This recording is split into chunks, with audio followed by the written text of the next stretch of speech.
is the idea of questions. And questioning something is actually a really good thing, not just because you learn more, but it actually brings us closer to God. In a sense that it's through questioning the world around us and through questioning God and questioning our faith in God, it actually allows us and brings us closer, even if we don't always have the answers. And we're going to see that through the lens of Moshe and the Torah and the story that we're bringing here. We're going to see how the Torah teaches us this in a very unique way, and Rashi brings it out through his explanation. So I want to start by recapping the end of last week's Torah portion. I don't have the text here on the screen, so I'll just recap it verbally. Towards the end of last week's Torah portion, the portion of Shemos, this is after Moshe goes to Paro and says, "Let my people go." And Paro ends up making it much more difficult in response to Moshe, to show Moshe that he's not listening. He made it extra difficult on the slaves, on the Jewish people, and said that they can no longer be given bricks, and now they have to make their own bricks. And they beat the Jewish police with the intention that the Jewish police should beat the slaves in order to make them work harder. And the Jewish police took the beatings, but did not, in turn, beat the slaves. However, those police came over to Moshe to say, "You're making it worse. You came and promised us that Hashem is ready to take us out of Egypt, and you're just making it worse." And Moshe, in turn, turns around to Hashem and says, "Lama haresa la'am hazeh? Why are you making it more difficult for this nation? You promised them that you're going to take them out, and we're not out. It's even worse. The slavery has gotten harder for the Jewish people." And the Torah portion ends by Hashem promising Moshe, "Now you're going to see how I'm going to, bring all these miracles and take the Jewish people out." That's the end of last week's Torah portion. Now let's read how this week's Torah portion starts, which is somewhat of a continuation, although there's a new theme to it. So here it says, Hashem spoke to Moshe and said to him. I want you to look in the Hebrew, if you can, in text number 2. So it says Hashem spoke. Now, the word for Hashem, the name of Hashem here is Elohim, which is the name of Hashem, name of God that is referred to in terms of nature, also sometimes in terms of judgment. And the name of Hashem that's used when he says, "I am Hashem," is in the Torah, it's written the Yud and the Hey and the Vav and the Hey, which is the 4-letter name of Hashem, which supersedes the natural order. It's the higher, more essential name of Hashem. And why am I telling you that? Because let's look at the next verse. What does Hashem tell Moshe? I appeared to Avram, Yitzchak, and Yaakov in my name of Kel Shakai. Now, I'm not saying the actual word the way it's meant to be said. As you look in the Hebrew, there's a dash between the Dalet and Yud. We don't use Hashem's name in vain. So I'm saying the word Shakai instead of saying it with the Dalet, with the D, because that is one of the names of Hashem. But Hashem is saying to Moshe that I revealed the name of Shakai to the patriarchs, but my real name, they're all real names, but the essence, my name Havaya, which is the Yud and the Hey and the Vav and the Hey, was not known to them. Okay, we're going to explain what that means in a second. And then number 4, in verse number 4, I also established my covenant with them to give them the land of Canaan, the land of Israel, the land of which they lived as foreigners. In other words, where the patriarchs lived as foreigners, but when their descendants will come back, they will inherit the land based on Hashem's promise. And also I have heard the moaning of the Israelites because the Egyptians are holding them in bondage, and I have remembered my covenant. Now there's several more verses to this section that we're going to do. So I'm going to read it quickly. Therefore, tell the Jewish people, tell the Israelites that I am Hashem. In other words, reveal this name of Hashem, the Yud and the Hey and the Vav and the Hey, and I will free you from the labors of Egyptians and deliver you from slavery. I will redeem you with an outstretched arm through extraordinary judgments. And then the Hashem goes on in verse number 7 and verse number 8, where he outlines the 4 terms of redemption, which is why we drink 4 cups of wine. We also have the 5th term, which is I will bring you to the land of Israel, in verse number 8. Okay, so this is where Hashem reaffirms his promise to Moshe that he's going to take the people out of Israel.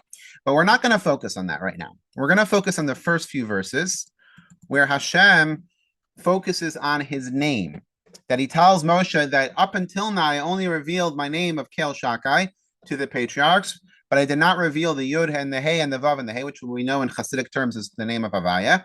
We use the name of Havaya because it basically rearranges the letters of God's name. So we're not actually saying Hashem's name, but it's obvious what we're referring to. We're referring to God's essential name. But now Hashem is saying, I'm going to reveal that name. In other words, I'm going to reveal the supernatural. And it's within that name that's going to, the revelation of that name is what's going to bring about the miracles. Now, let me explain this a little bit in simple terms, in somewhat simple terms. The way Hashem creates the world and continuously creates the world is through the cloak of nature, as the name Elokim is the numerical value of Hateva, which means nature, that Hashem conceals his essence, conceals his presence through giving the world, a universe, a characteristic of nature where we could somewhat get comfortable in order that we have free choice without feeling God's presence constantly. However, God is concealed within that nature. When something supernatural happens, when God does a miracle like splitting the sea, then it's God's essence. It's the name of Hashem, which is the Yud and the Hey and the Vav and the Hey, which is known as Haya Haya V'yiyah, which means past, present, and future are all one to him, meaning it transcends the nature of the world. When God reveals himself in that name, it transcends any of the natural rules and brings about the miracles. That's in a simple term what the name of Elokim and the name of Havaya represent. Now, on a daily basis, what we're trying to do is live within the natural confines of the world, live within the natural realm of nature, of time and place and limitations, and yet bring down the revelation of godliness in his essence through the Torah and the mitzvahs, the Torah and fulfilling the commandments of Hashem. That way we're able to unite both the revelation of Hashem's essential name as well as the nature of the world. They all unite as one and they become revealed as godliness in the world. That's in general. What's the name Kel Shakai represent? So in simplicity, Kel Shakai refers to the ninth character trait known as Yesod, which is foundation, which means foundation, which is the essence, which is the core of God's purpose in creating the world.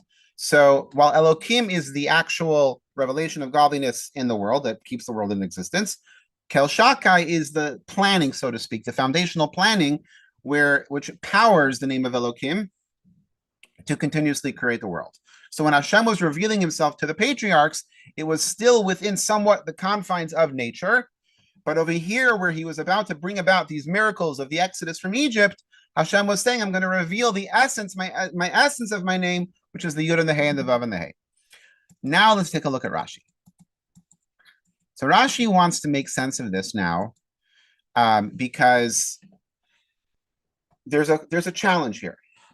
What is Hashem trying to tell Moshe with this message? What's Hashem's? Moshe just told God that the people are suffering and they're suffering a lot more ever since I fulfilled what you wanted me to do by going to Paro to say, let my people go. So what's Hashem trying to communicate here to Moshe? So first of all, here on the screen, we have the two names of Hashem. The Hey, by the way, represents the name of the Yud and the Vav and the Yud and the Hey and the Vav and the Hey, which is a name of trustworthiness, meaning it's a level of godliness that's beyond our comprehension, but we trust that God is going to fulfill his promise because it's the essence of God that transcends any confines of nature. Kel Shakai is the name that the patriarchs experience more within the realm of nature. So here comes Rashi on verse number 3. There's going to be two Rashis that we're going to explore, which are really one concept, and we're going to make this the foundation of, pun intended, of the class, of the message that we're trying to learn tonight. So, when I appeared to the patriarchs, what does he mean by that? By the name Kel Shakai, I made certain promises to them, and in the case of all of these, I said unto them, I am Kel Shakai. That what Rashi is explaining, that what is Hashem saying to Moshe, that when I revealed myself to the patriarchs and promised them that their descendants will inherit the land of Canaan and will be enslaved, but then they will come out. So I promised them in terms of Kel Shakai. What does that mean? But my name of Havaya was not known to them. I was not recognized by them in my attribute of keeping faith, because of which my name is called Havaya. One second. This particular name denotes that I am certain to substantiate my promises. Indeed, I made promises to them, but did not fulfill them during their lifetime. So let's break this down. This is Rashi's first explanation that he is bringing about to understand what Hashem was communicating to Moshe. Because let's look at it from Moshe's perspective for a second.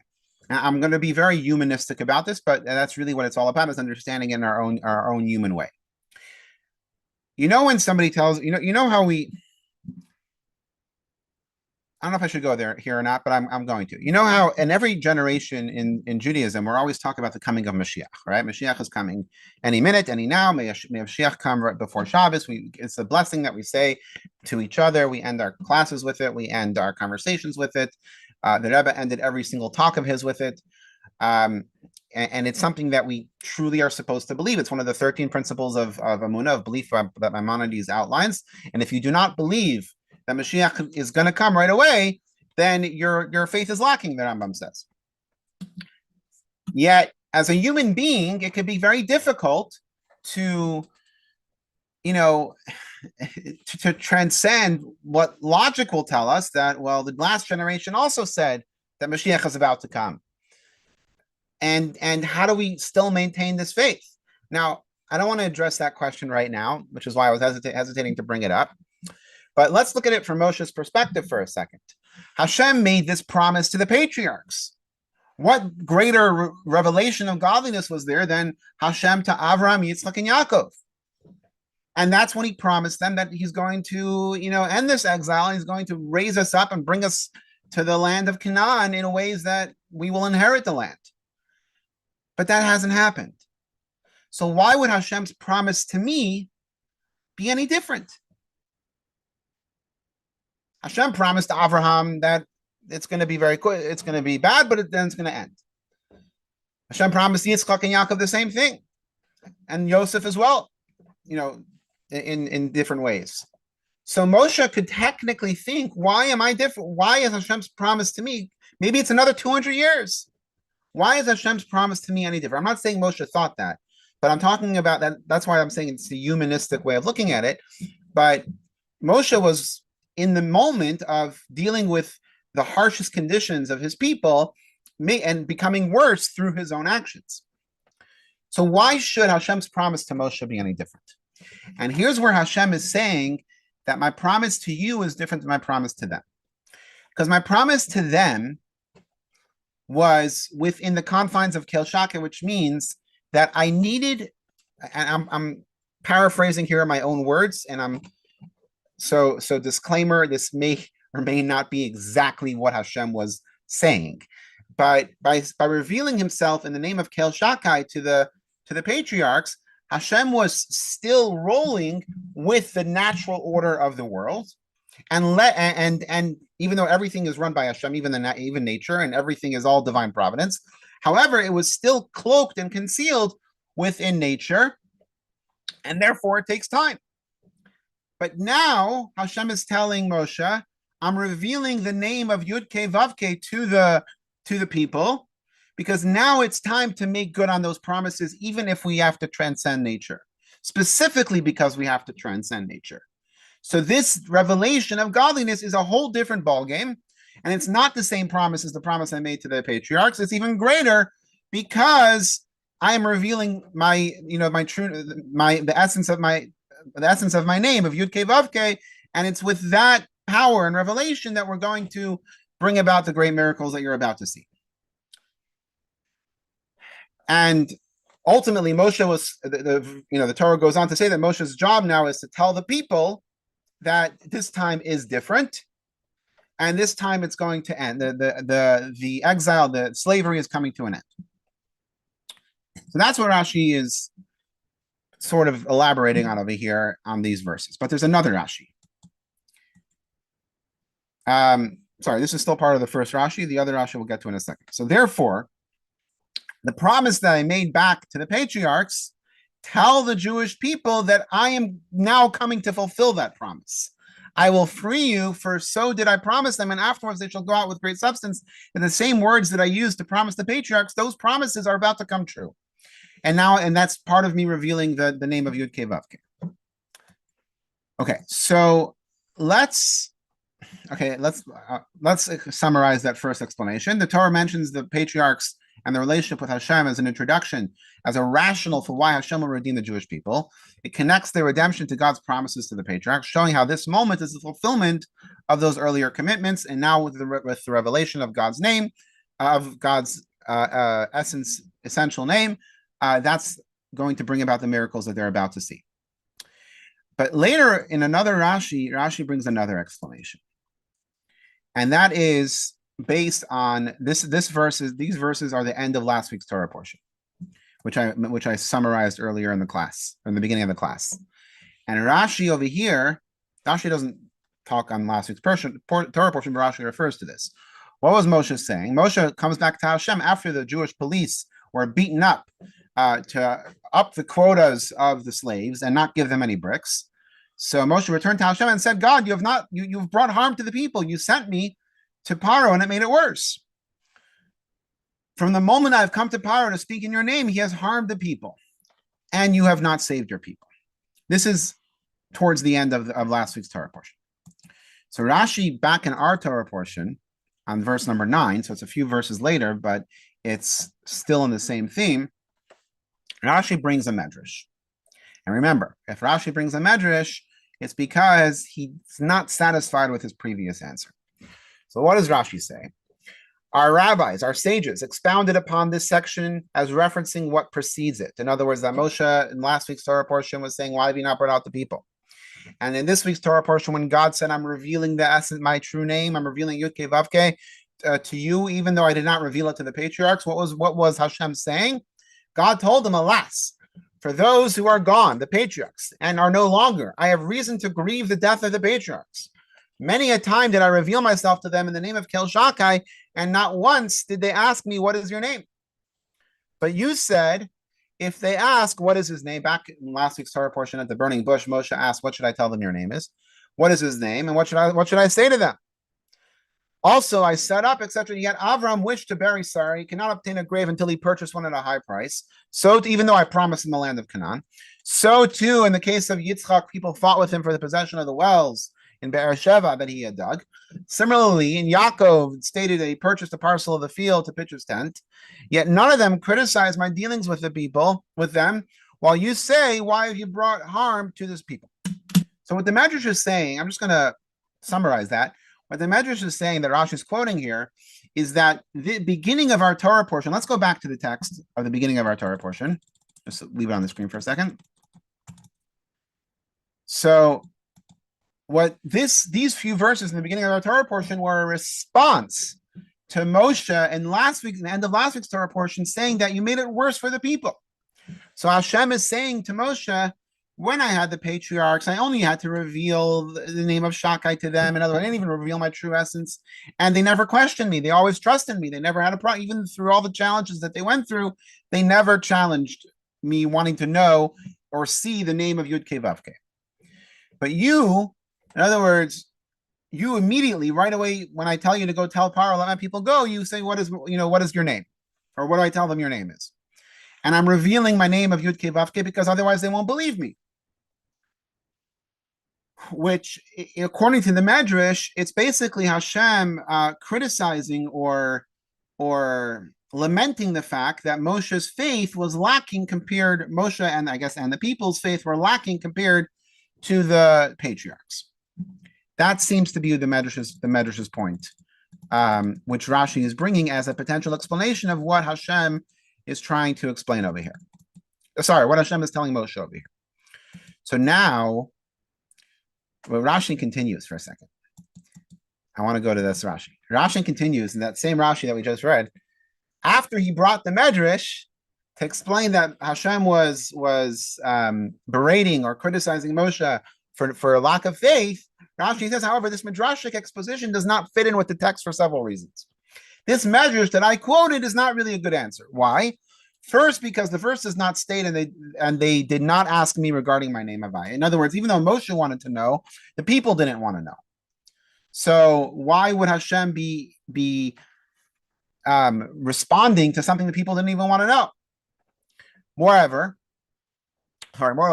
how does this interpretation fit within the context of the following verses?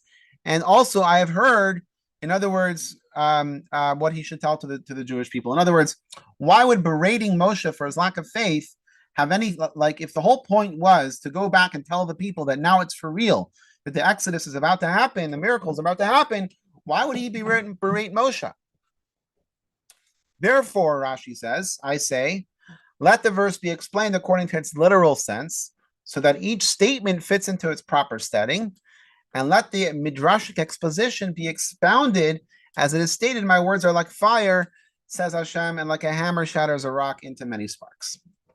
That basically what Rashi says over here is that let us go back to the first explanation that Hashem was just telling Moshe that now is for real, that my promise that I gave to the patriarchs, even though I was only revealing the name of Kel Shakai, but now I'm revealing the name of Havaya, the Yud Kei Vav Kei name, and now I'm about to make good on those promises and go tell the Jewish people that the time has come for the redemption. That's the explanation Rashi wants us to follow. However, the Medrash, how do we make sense of the Medrash where it seems like Hashem was berating Moshe for the lack of faith? So Rashi says, let the Medrash be like the Torah says, words of fire that like a hammer shatters a rock. So let me break that verse down because that's going to be a key point in our message here. So the Talmud says, in fact, I think we have the text here. We'll come back to this in a second. Yeah, here the Talmud says, it's from Shabbat, Talmud of Shabbat, that Rabbi Shmuel taught that when a hammer, the verse says in Yirmiyah says, when a hammer shatters a rock, that the rock breaks into many pieces, but it's still part of the same rock, which means the Torah has many explanations. But Rashi takes it a step further because look at the way the verse is quoted in the Talmud, like a hammer shatters a rock. But if you look in Jeremiah, if you look in Yirmiyah 23:29, the whole verse that Rashi quotes is that Hashem is saying, my words are like fire, and the hammer shatters the rock into many sparks. In other words, it's not just the rock, it's the fire, it's the sparks.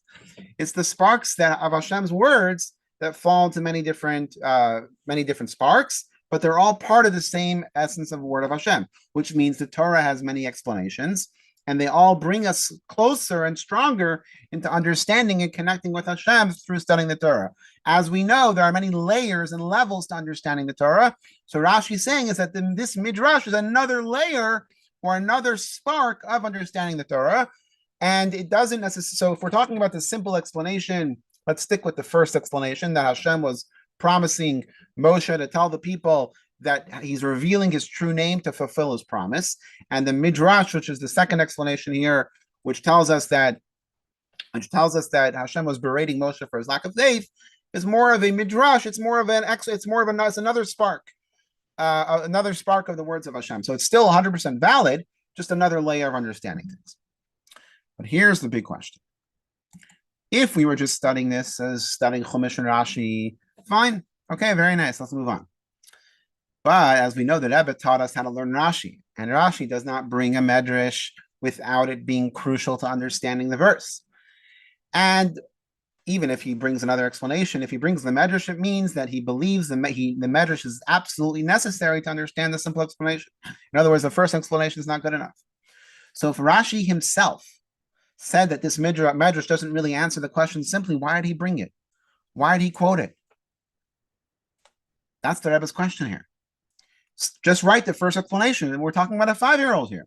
Write the first explanation that Hashem is telling Moshe, explaining him why this time is different, and tell the people that the time has come for the redemption. Very simple. Leave that medrash out. Why does Rashi have to bring that medrash and then say this medrash doesn't really answer the question? Which is based on everything we've learned. If you've been to previous classes, you know that Rashi doesn't do that. Rashi doesn't bring random explanations and then say this. Like if he brings it, it means it's necessary to understand the verse, understand the Torah in a simple way. So now let us take this into the lesson of the night.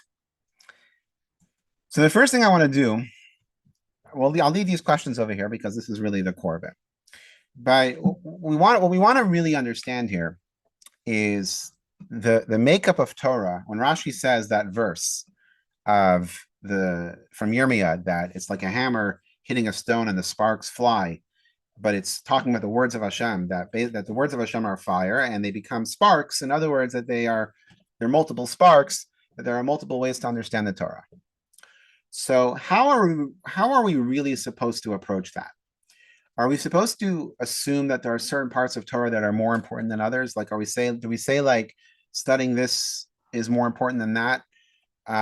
Or studying Jewish law is not as important as studying Chumash or studying Hasidus or Kabbalah or Medrash even are not as important as like. How are we supposed to see all these different sparks and layers of the Torah? And it's a very big mistake that sometimes in some communities where they say that this is the real Torah or this is the most important part of Torah and everything else is no. In Chabad and in the Hasidic approach, every single piece of Torah, every single commentary, in all four styles of studying Torah, whether you're studying it with Pshat, the simple explanation, Remez, which is the secret, Drush, which is the lecture, the sermonizing, the lessons, and Sod, which is the esoteric, all of those layers were taught to Moshe at Mount Sinai and were only revealed by the commentaries and the sages throughout the thousands of years. But ultimately, everything is the word of Hashem in partnership with the Torah sages to reveal them to us in a way that we could accept them and absorb them. But ultimately, it's all the word of Hashem coming to Moshe and then being revealed through Ruach HaKodesh, through the divine knowledge to the sages that have studied Torah and are revealing it to us. So it's all holy, and that's why it says you should study Torah in the part that you enjoy, because that's where your soul is desiring to connect with, and it's connecting as long as it's from one of the sages. It's Torah. So no, don't ever let anyone tell you that there are certain parts of Torah that are more important than others. Yes, when it comes to Jewish law, like if we need to know certain Jewish laws, we have to focus on that right now. But if it's a Shabbos morning, we want to focus on the Torah portion. Whatever. The point is, that's because of the moment that we're in. But in essence, every part of Torah is another spark that makes up a very important element and contributes to the Torah in general. So having said that, Rashi, we're going to bring up another Rashi now that I like this. I didn't even see the screen before when I was preparing the class. This is beautiful. So the Talmud focuses on the rock. Let's see if there's one second. Let me go back. The Talmud focuses on the rock shattering to many pieces, that it's all part of the same rock, it's just spread out. Rashi brings the beginning of the verse to say that it's actually fire that are sparks in different directions, but it's all part of the same fire. In other words, both metaphors are there to teach us that the Torah is one, that all the commentaries and understandings and layers of the Torah are all one. And even though they may seem somewhat different, but they're all really contributing to understanding the Torah and connecting to Hashem, connecting our intellect to Hashem. Let's go on. This is Rashi's point. You see these sparks of fire? It's really one fire. It's one essence. Now, before we go further, Rashi has a very interesting habit sometimes that even when he doesn't know, here, let's go to this Rashi here. I'm going to skip to, we'll come back to these texts in a second. So there's a Rashi from earlier, from Bereshis, where it says that Rivka was the mother of Yaakov and Esav. So Rashi quotes the verse, Ein Yaakov Esav, but then he says, Eini Idea Ma Melamdenu. I don't know what this is here to teach us. Now, the Rebbe has a whole talk on this verse alone, which is a whole separate lesson and conversation. But one summary point that we want to bring here is, obviously the question is, why would Rashi just, if you don't know, just don't even quote it. Why quote it? Quote the words from the verse, Ein Yaakov Esav, and then say you don't know. So obviously there's the humility aspect that, Rashi was showing that there's times that you can say I don't know, and there's times that you just really don't know. But the Rebbe actually explains that Rashi did know, because there's a deeper layer to this that's beyond the simple explanation that Rashi didn't know, the esoteric or the midrashic or whatever it is. Rashi didn't know. What Rashi didn't know is the pshat, is the simple way to explain this.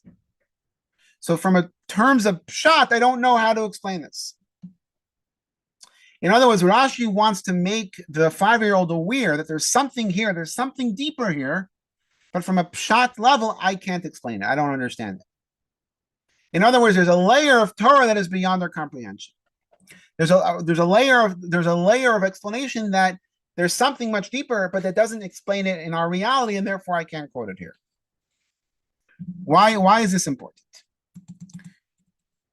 Because Rashi is not just here to teach us the simple explanation, even though he is, but there's sometimes we have to be able, I'm just going back to where we skipped off from.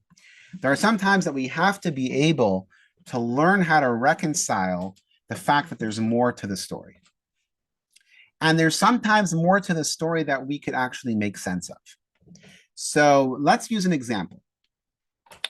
When there's a controversial news story, right? A news story about anything at this point in today's world. So what happens? The political divisive individuals immediately jump on the story to prove their political point.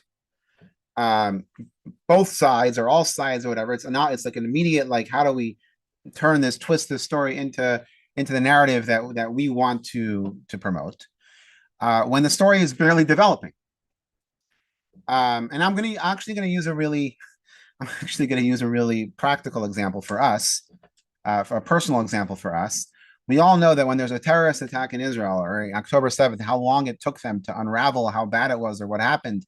Like, we don't have details. It takes time. They have to identify that there's so much information to gather until we find out what actually happened for any terrorist attack, but especially October 7th.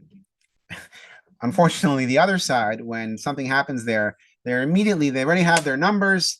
They already have exact numbers of kids, numbers of women. They have all the propaganda ready to go, even before. Not to mention, it ended up being a Hamas missile, let's say, that misfired and landed on one of their own homes. But they already have the whole story figured out with all the angles. It's all done, and the media picks up on it, eats it up, and before we know it, Israel's a terrible nation for causing all this harm to so many innocent people.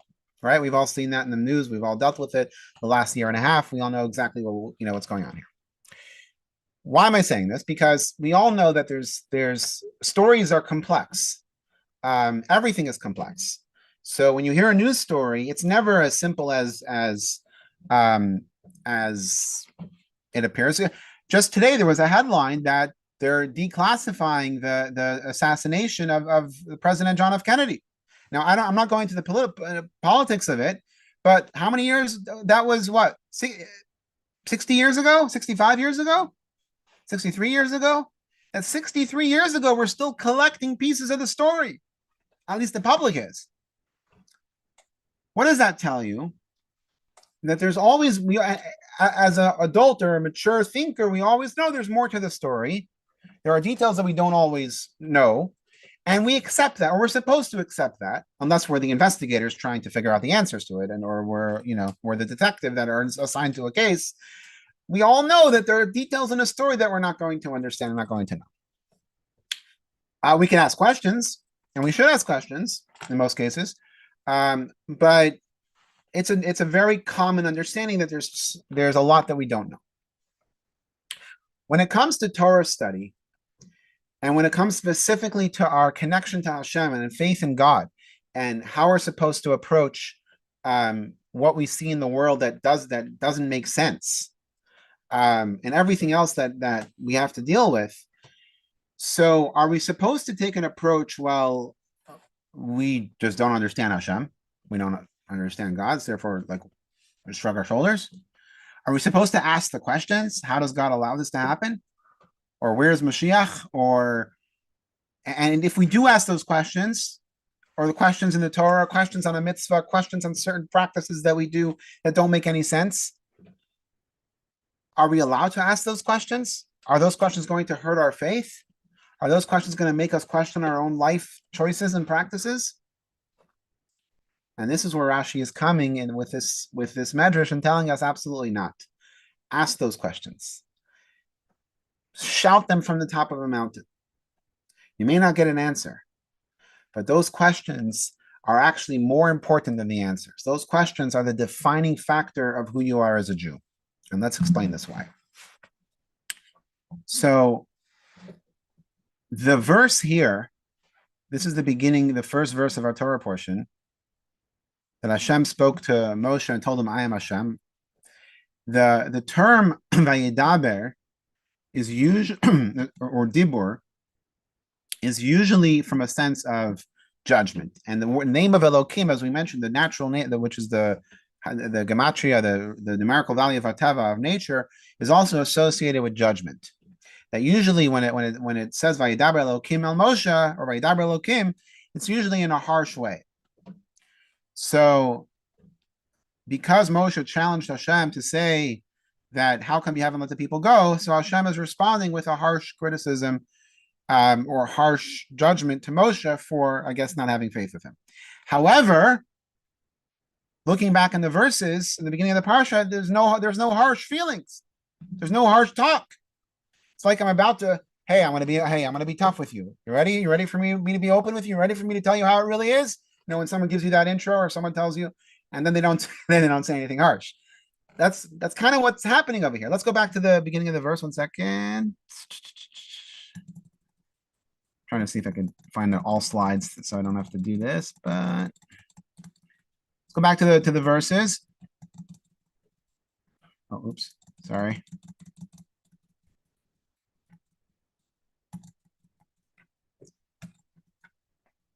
Hashem says to Moses, the first verse is where it sounds like Hashem's about to speak harshly. And then what does he say? I appeared to Avram, Yitzchak, and Yaakov as Kel Shaka. But now I'm revealing my true name, my essence, Yud Kei Vav Kei, because now I'm actually going to end the exile. That's not harsh. That's not criticizing. Technically, from the verbiage of the first verse number 2, it sounds like Hashem's about to let Moshe have it. But then he doesn't. And that's why Rashi needs another explanation other than his first explanation. Because his first explanation only addresses the fact that Moshe challenged Hashem, what's going to be? Like the people, everything's getting much worse in Egypt, and all of the slavery is becoming much harsher. So Hashem is guaranteeing that until now, my promises were in level of Kel Shakai. But now I'm revealing my name of Yud Kei Vav Kei because now I'm about to redeem the Jewish people with breaking all the rules of nature and going to bring about all these miracles. Now it's different. Go tell them the time has come. However, the first verse number 2, kind of was letting us know that that Hashem is about to let Moshe have it. So therefore, Rashi brings the Medrash to tell us that in a way there is an explanation that the Medrash is saying over here that Hashem was criticizing Moshe for not having the same faith as the patriarchs. And therefore, Rashi cannot just depend on his first answer. So he needs the Medrash to explain that. But if that's the case, I'm sorry I'm going so fast over here through the slides, but I want to get back to where we were holding. If that's the case, that Rashi was trying to explain that Hashem, what the criticism or the berating of Moshe was about to happen here, and therefore Rashi quotes the Medrash to make sense of that. Why would Rashi say that? This doesn't work because it doesn't fit in with the context of the text. Therefore, just go back to my first explanation. Why does Rashi do that? This is what we just talked about. So this is where Rashi's answer about the sparks versus the stones. So Rashi says, after Rashi says that this Medrash doesn't really answer the question, it must be the first answer that Hashem was telling Moshe, that I'm about to reveal my name of Yud Kei Vav Kei because now I'm about to fulfill my promise, and therefore tell the people the time has come. So that is the answer you should go with. That is the answer. That is the explanation you should focus on. But why am I bringing in this Medrash? Because you should know as a 5-year-old that there is another layer of Torah. That there is the Medrash here that that still demonstrates that Hashem was berating Moshe. And yes, I don't accept it as the natural, as the simple explanation. However, you, the 5-year-old, should know that it's a spark of the same fire. That it's all one Torah. And that it's okay to ask the tough questions, which we're going to see in a second. Let's see what the Rebbe says over here.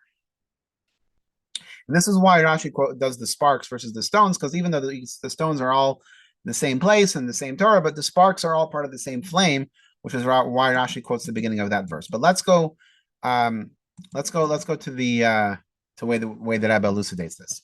So this is why Rashi needs to bring the Medrash. This is what we talked about already, that this is the explanation of the conversation Hashem has with Moshe. Now, let's take a look what the Rebbe says. The explanation. Why Rashi says he doesn't know, he means I don't know how to explain this in the plain meaning, which is Rashi's methodology to explain the text according to its plain meaning.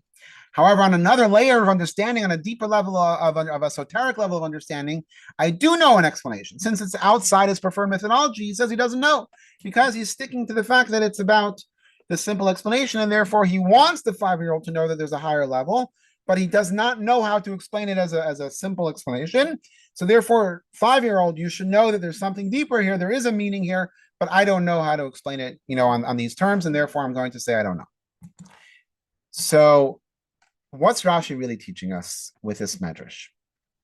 Rashi, in essence, is telling us he doesn't know. He's saying that we need to answer the question of why the term Vayidaber and Elokim, which refer to judgment, is the first verse of our Parsha, and yet we don't see any overt criticism of Moshe.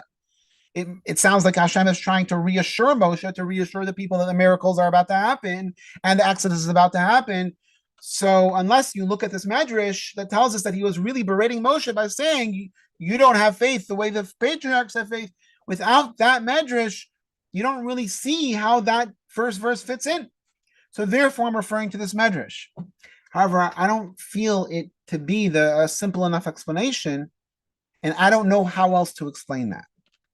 So 5-year-old, I want you to know that there are deeper levels of the Torah, but we don't always know how to reconcile them. We don't always know how to make sense of them. Sometimes we do, and sometimes they're beautiful. We could tie it all together and make a beautiful concoction of Hashem's message to us through the Parsha, through a verse, through a letter, through anything that we learn. Sometimes we have all the answers, and it's very easy to explain. Sometimes we don't. And guess what? When we don't have those answers, and yet we're still confident that there are answers, but we just haven't merited to understand them or reach them yet, that's when we achieve true faith. That's why the questions are so important. If you don't ask questions, and you don't challenge, and you don't fight, and you don't work to try to make sense of things, then you never come to a point where you really have to accept that there's something greater than our own intellect. Because if you don't work for it, or you don't challenge the questions, you assume there's an answer. Yeah, whatever. I don't know it. But I never thought about that. Or I never thought why we do this mitzvah. I never thought why we shake the lulav this way. Or I never thought about why we have to eat matzah this. Like, I never thought about it. I never really occurred to me. It's what we do. Nothing wrong with that. But you're not getting to the core of what it means to be a Jew.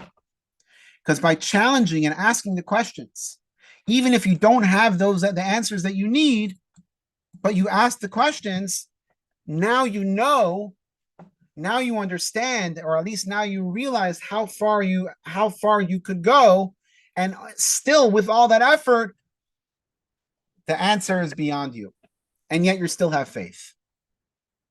When does a true commitment or true connection between, let's say, two people happen? Not when they could explain their love as being perfect for each other, their interests, their similar interests, or they love the same things, or they have such a great time together, or they just really click. That's not when the true love happens. The true love happens when they don't understand each other, yet they still love each other.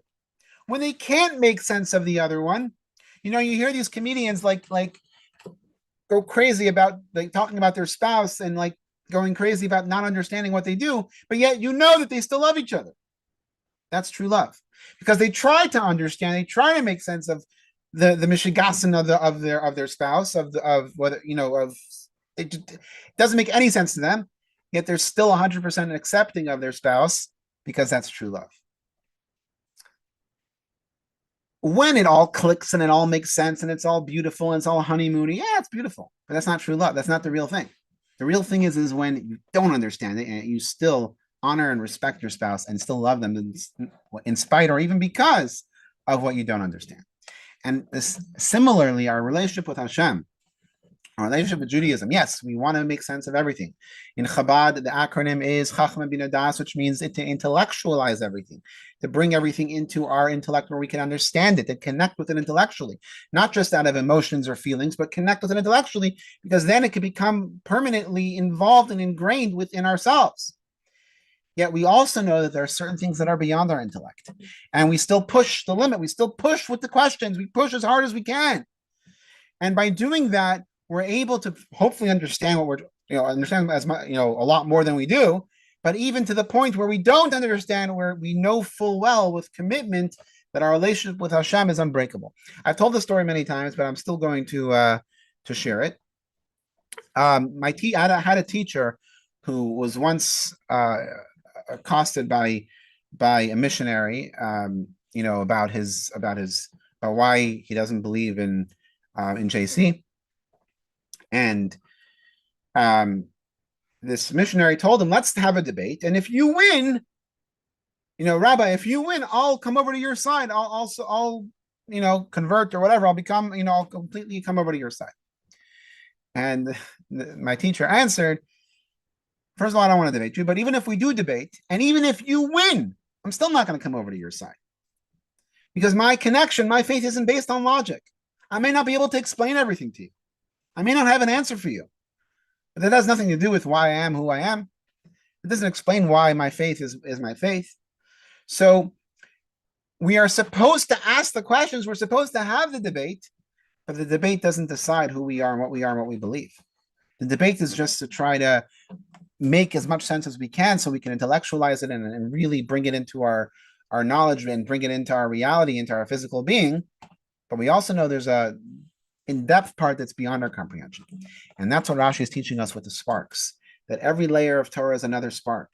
Not always do they always fit perfectly. Not always do we understand how they fit perfectly, but we have to know that they each really do support each other because it's all part of the words of Hashem.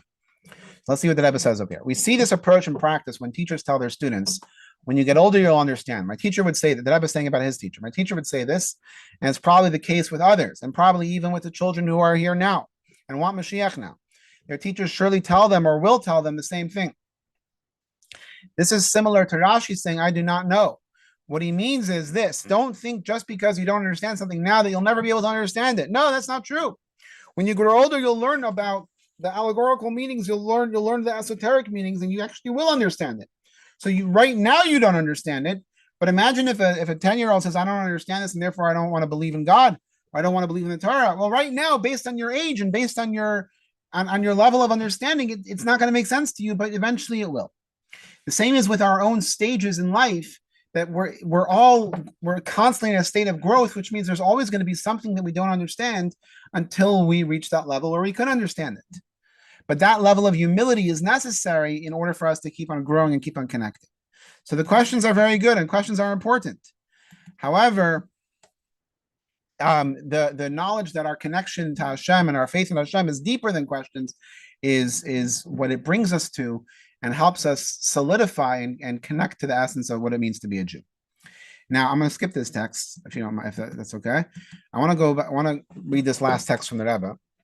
The unity of the Torah is such that even though each area of the Torah has its own distinct place and operates within its own set of rules, it remains intrinsically connected to the whole, that it's all part of all comes from Hashem. So even though the Medrash explains one thing and the Rashi and Rashi is quoting another source that explains something else, it's all part of the same fire of Hashem's words. As part of Hashem's Torah, which is likened to fire, an entity that transcends distinction and embodies the attribute of indivisibility, every aspect of Torah is interconnected in its entirety. This unity is so profound that insights essential for understanding the plain meaning of Pshat can be found within the esoteric elements of Torah too. That sometimes we need to go to the Midrash, or we need to go to the Kabbalah or to other places to inform and to support the simple understanding or explanation of the Torah. And this is why we have to respect every layer of the Torah, because each one is part of the sparks of Hashem. It's part of the sparks of Hashem's words. But ultimately, it will lead us to recognizing and appreciating the fact that there's so much more that we could accomplish and could learn. And there's a lot that we're not going to eventually learn, but we still have to ask those questions, because that's what brings us closer to reaching that point of true connection and true faith. So in response to like how we handle tragedies or things that happen in the world, what do we do? Do we question Hashem and say, why does Hashem do this? Or do we just shrug our shoulders and say we don't understand Hashem's way? So the answer is both. Because first we have to question. We have to say, Hashem, this is crazy. We can't. How do you let this happen? How do you let your people get slaughtered like this? How do you let your people suffer? We have to demand. Now, it's not coming from a point of view that if you don't answer me, or if I don't understand it, I don't believe in Hashem anymore. That's not the point. That's not what we're doing. What we're trying to do is bring about a sense of demand that this is not okay, that in our reality of the world, this doesn't make sense. We're still committed to Hashem wholeheartedly. We're still going to do everything Hashem wants, but this doesn't make sense to us. And yes, we don't understand Hashem's ways. But it still doesn't answer the question. We're still committed to Hashem. We still have faith in Hashem, and we still know that Hashem will bring Mashiach and bring us out of this exile. But the questions are there to help us make our connection stronger and our faith stronger, even if we don't always have the logical answers to make sense of it. Let's go through our key points. Rashi offers two interpretations for Hashem's words to Moshe in the beginning of the Parsha. One is grounded in the simple meaning of pshat. The other is like Gada, which is more midrash. Rashi rejects the midrash interpretation for pshat purposes, but supports the necessity through a metaphor of a stone splitting in sparks of fire, because showing us that it's all part of the same Torah. But by deviating from the Talmudic, Rashi emphasizes the precise nature and function of offered dual interpretations. Each one remains in its genre, yet they are both critical to understanding the text, because everything is like a spark that becomes part of one flame. And Rashi's willingness to say, I don't know, when facing unresolved questions, highlight intellectual humility, but it also reminds us that there's a deeper level of Torah that right now we don't understand, but eventually through our efforts and through asking questions, we'll come to the depth of relationship with Hashem, and maybe through the esoteric meaning, we'll understand the Torah in a deeper way. So I know that was a very complex message of Rashi, but ultimately it still brings us to the point that the questions are necessary. We should ask questions. Judaism demands that we ask questions, because that's how we're able to really connect with the meaning of the deeper meaning of the Torah, and on any level that we're able to connect with. And the Torah is the intellect of Hashem, so we're able to connect our own intellect with Hashem's intellect. And let's hope that finally these questions will have answers through the coming of Mashiach. Thank you all so much for joining. Shabbat Shalom. Of course, you're welcome to unmute yourself if you have any questions.